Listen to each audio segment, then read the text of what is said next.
Hi, everybody. Welcome to English Digest. I'm Tom. Hi, I'm Stephanie. And today we are going to talk about food. Chocolate. Stuff to eat. In this particular case, yes, we're talking about chocolate, which is more of a snack than an actual meal. But it's a popular snack here. And, of course, if you go to convenience stores all throughout Taiwan, lots of chocolate is available there. So I think people in Taiwan also get cravings for chocolate. Now, do you like dark chocolate more than you do milk chocolate, which is sweeter? Well, I like dark chocolate, and of course I try to find it in stores, but I don't really know how dark it actually is. I read somewhere that raw chocolate is considered a health food, but I don't believe I've ever actually had raw chocolate. Tom, if you go to the right stores and go to the chocolate section, they actually tell on the package 70%. Well, I've seen that, but they're 80%. Still made into bars and stuff like that. Sure. So I really don't know if that's getting close to raw chocolate or not. Oh, you wouldn't want to eat the real stuff. Yeah, well, who knows? I might like it. I tend to like sour kinds of stuff. Bitter. Including, a raw, or just a yogurt that is not flavored. I tend to like that, which is very sour. But in any case, we're not talking about yogurt today. We're talking about chocolate, and we're asking the question, are you craving chocolate? Well, read on. And hey, let's read on right now. Let's read the entire contents of our lesson all about chocolate right now.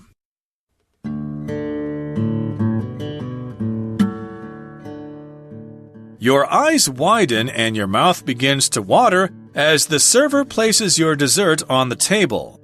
Lightly dusted with powdered sugar, the lava cake is bursting with gooey chocolate. Gently, you cut the cake open, and a river of soft chocolate filling comes flowing out. Wow! You manage to murmur between bites, though it's only when you've finished every tasty bite that you begin to wonder about the origins of chocolate, the world's most beloved dessert.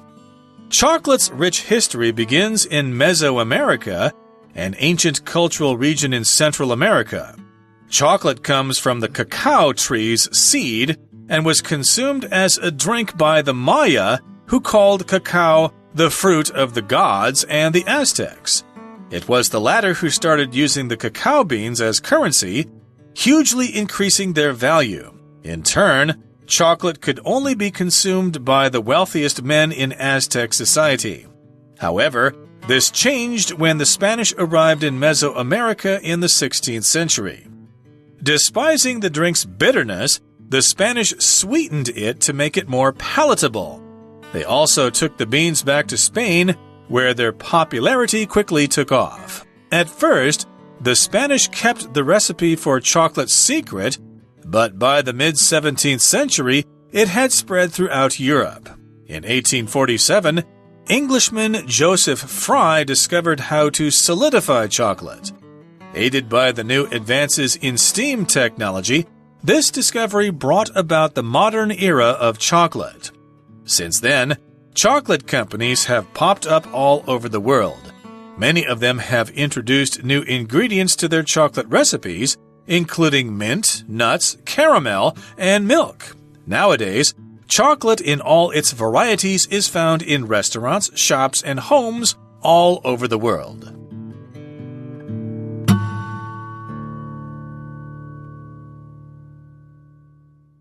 So, are you craving chocolate is the question. To crave something, that's a verb, just means you have a very powerful desire for something.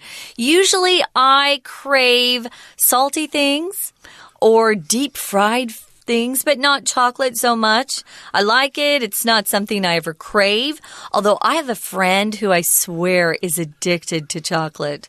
That would be a chocoholic, a person who's addicted to chocolate. I like chocolate. Usually if I go to a convenience store between jobs or something and I need a little snack, I usually go for chocolate. I try to go for dark chocolate. But hey, if you are a chocoholic and you crave chocolate, well, you should read on. We should talk about the word crave here. To crave means that you have a strong desire for something, especially if you're addicted to that thing. thing.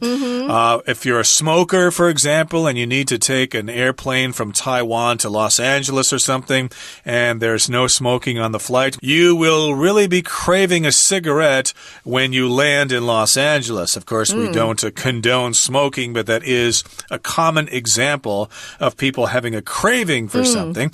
So, yes, you might be craving chocolate, so let's read on here.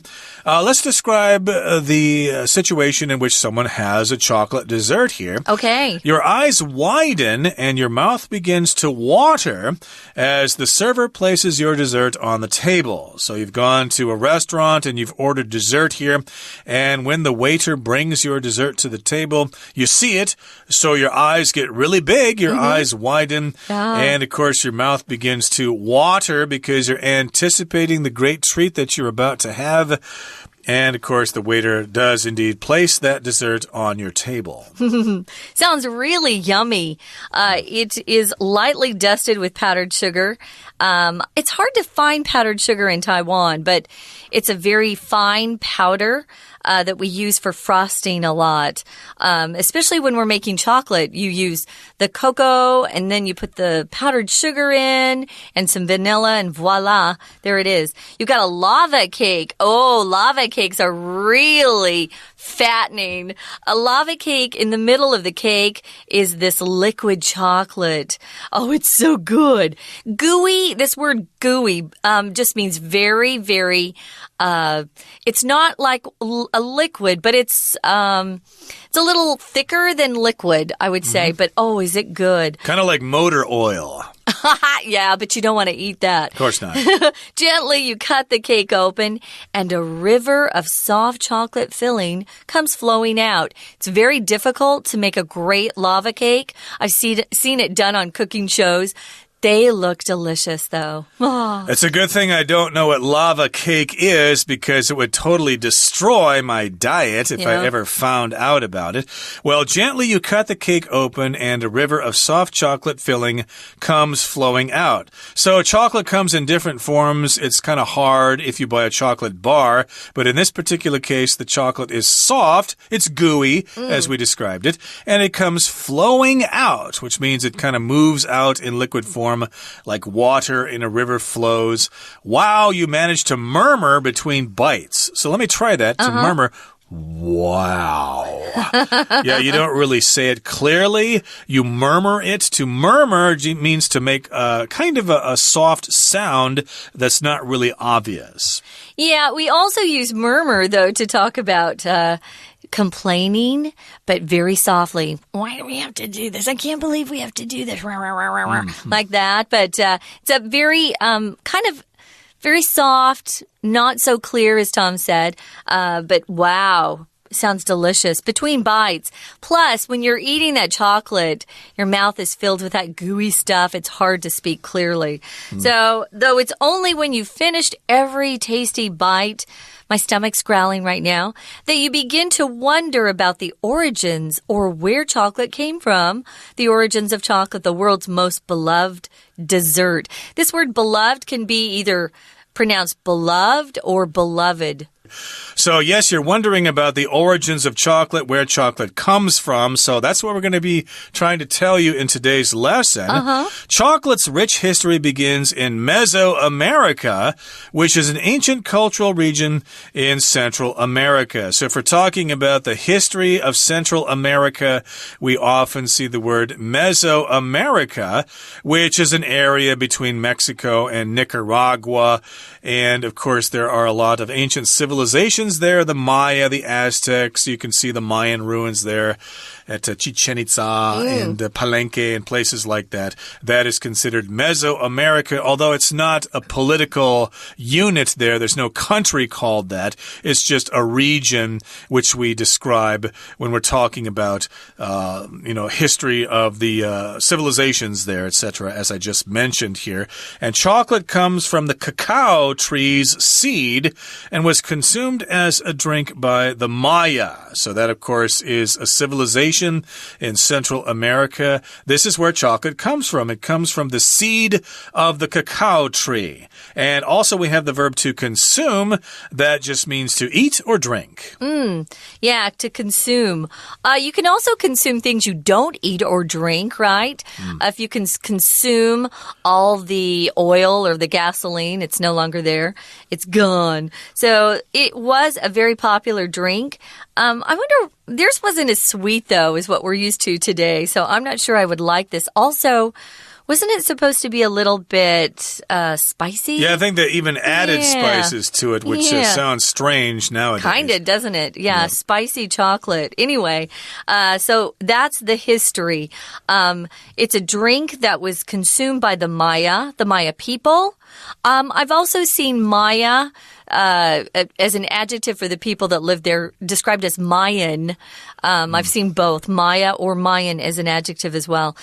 They called cacao the fruit of the gods. Something that came from heaven. It was so delicious.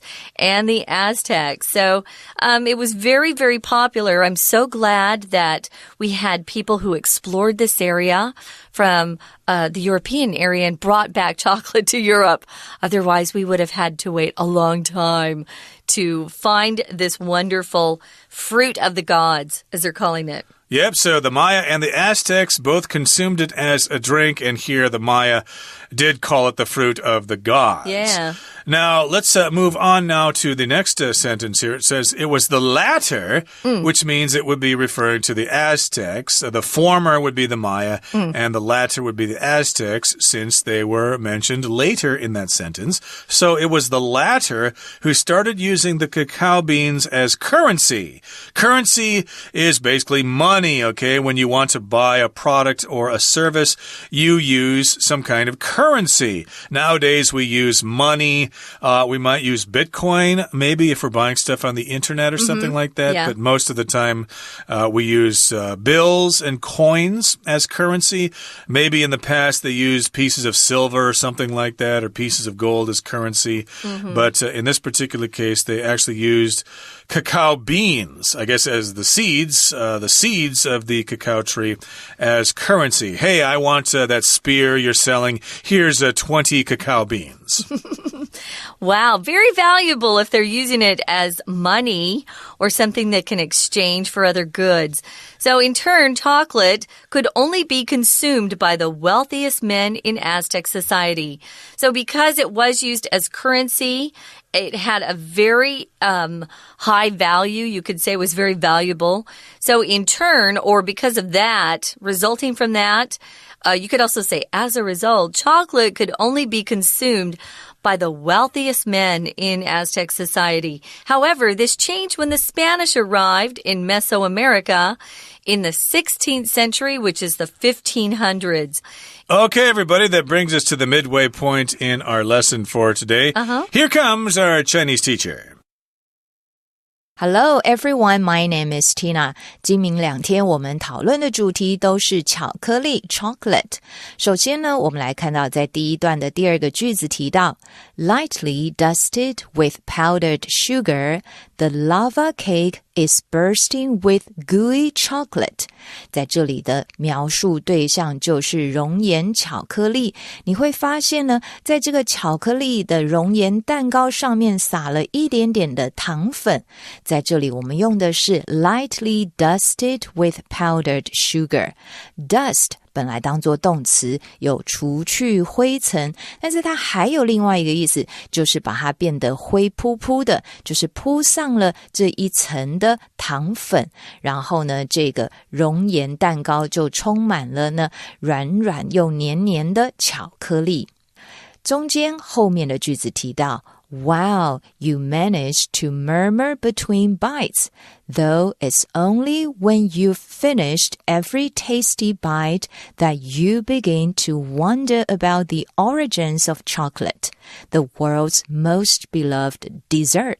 这个句子很长，首先看到的是呢 manage to 是解释成为勉强得以怎么样，因为真的太好吃了，所以勉强试着呢在每一口当中呢能够轻声的说 wow。Murmur 在这里当作动词，就是有小声说话的意思。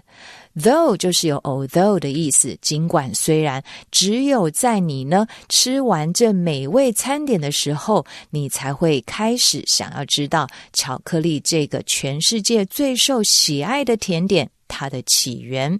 要请同学特别注意一下 It's only when 后面接的子句呢，从 you've finished一直到 every tasty bite， 然后 that 是跟前面的 it's 呢是用来强调句型，只有当这个时候你才会去想后面这个问题。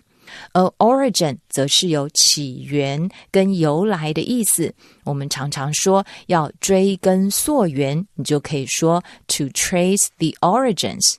第二段的中间提到Chocolate comes from the cacao tree seed and was consumed as a drink by the Maya, who called cacao the fruit of the gods and the Aztecs.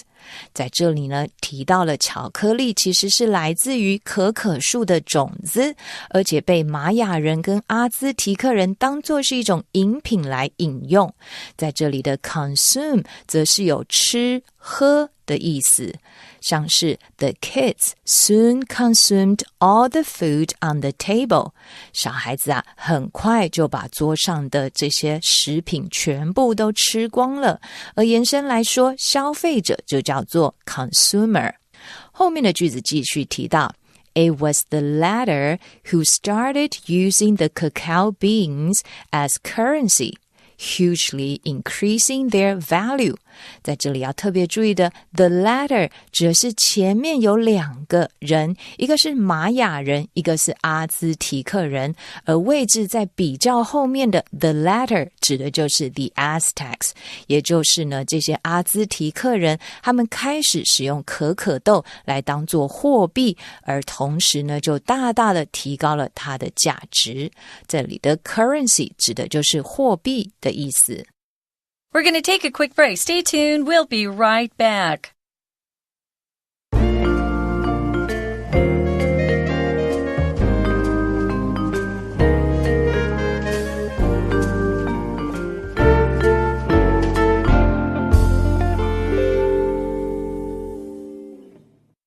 Okay, everybody, let's continue to talk about chocolate now. Let's talk about the Spanish here, okay? If you've ever been to Spain, you know that they like sweet food. So, despising the drink's bitterness, the Spanish sweetened it to make it more palatable. So, if you despise something, you really hate it. So, of course, the Spanish went to Central America and South America and took over, basically, and made everybody speak Spanish there. And they've discovered chocolate there, but they did not like the fact that it was so bitter. It's very bitter, so they despised it, so they sweetened it, which means they made it sweet somehow by maybe adding sugar to it or honey or something like that, and they did that to make it more palatable. Palatable here just means more easily consumed, more pleasant or enjoyable to eat. Yeah, another word I thought of when I saw palatable was edible. Or able to be eaten. You don't say eatable, guys. You say edible, E-D-I-B-L-E. If it's palatable, tastes okay. You can actually eat it. It's kind of pleasant. Ooh, if someone says, ooh, that's just not palatable. Your palate are those taste buds on your tongue. So when somebody talks about someone's palate, especially in gourmet cooking and gourmet food, they're talking about someone who has tasted a lot of things, has good taste. They have a good palate. You can trust their opinion on food. Now, they also took the beans back to Spain, where their popularity, the beans, of course, quickly took off. Your popularity is how popular you are or something is. A lot of people like it or use it or enjoy it, so it's popular.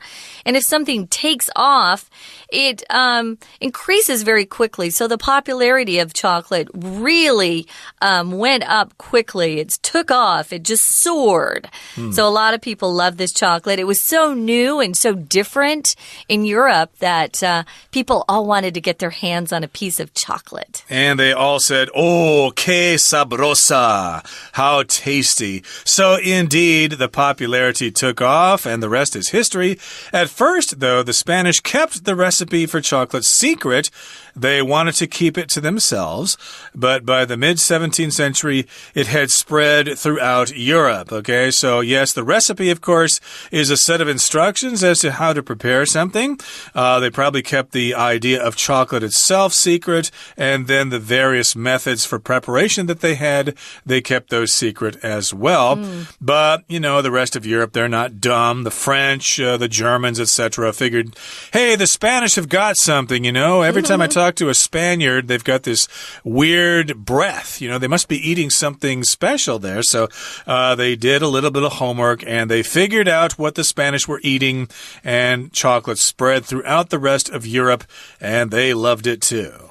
Now, in 1847, this was a huge change. Someone from England, Englishman Joseph Fry, he figured out or discovered how to solidify chocolate. Up until that point, they were drinking a liquid drink that was chocolate, right? He was the one who figured out how to make it a solid piece. If you solidify something, you turn something that is liquid into a solid. So it changed it a lot. He must have been good at chemistry, perhaps. I don't know. So he was the one who gave us solid chocolate. Aided or helped by the new advances in steam technology, this discovery brought about the modern era of chocolate. Yeah, at this point in time in history, wow, we had a lot of inventions and discoveries happening. So this was something that also helped chocolate become more popular. We had steam technology so they could produce the chocolate much more quickly. And this brought about, to bring about just means to help something change in a way. This brought about some sort of change. So it changed it. So to bring about the modern era of chocolate. You could say it started the modern era of chocolate. You could also say that. Using steam somehow to solidify chocolate. And, of course, nowadays, when we think of chocolate, we think of solid chocolate. Yeah, chocolate bars or chocolate candy bars. Yeah. It's kind of ironic that it was discovered by the Spanish.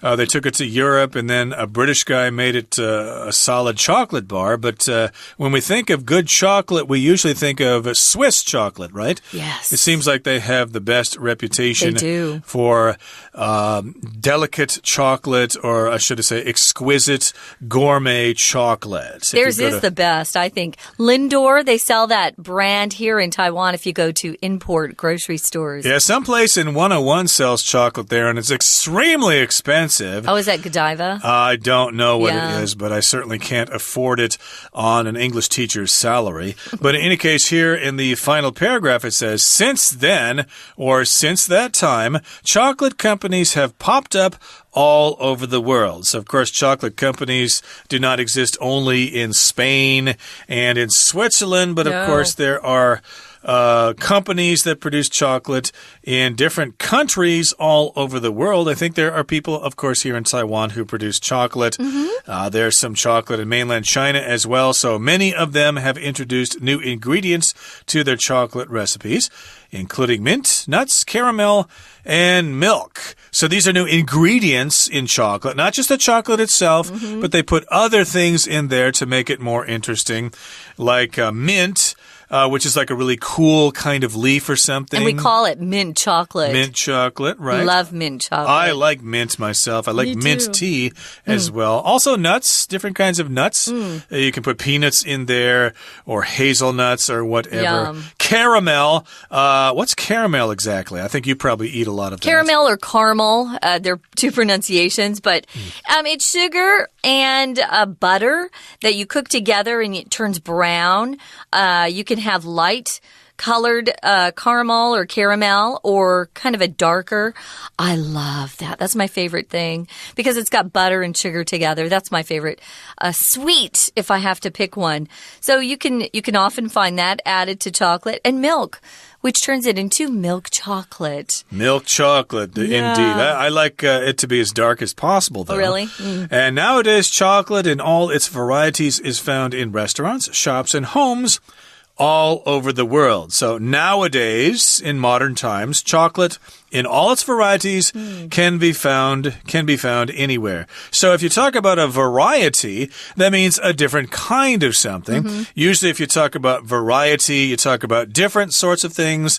Yeah, I like a lot of variety in my life. You know, I don't like my life to be boring, just going to work and going home to eat and go to bed. That's kind of boring. I like variety. Yes, go to work, go hiking in the mountains, go swimming in the ocean, travel to different countries in the world, go to concerts, meet lots of different people and have nice conversations. I like variety in my life. But here we're talking about different kinds of chocolate, and it can be found in various places, including restaurants, in shops, 7-Elevens or something like that, and also in people's homes. Yeah, one of my favorite ways to eat chocolate is to have an ice cream sundae.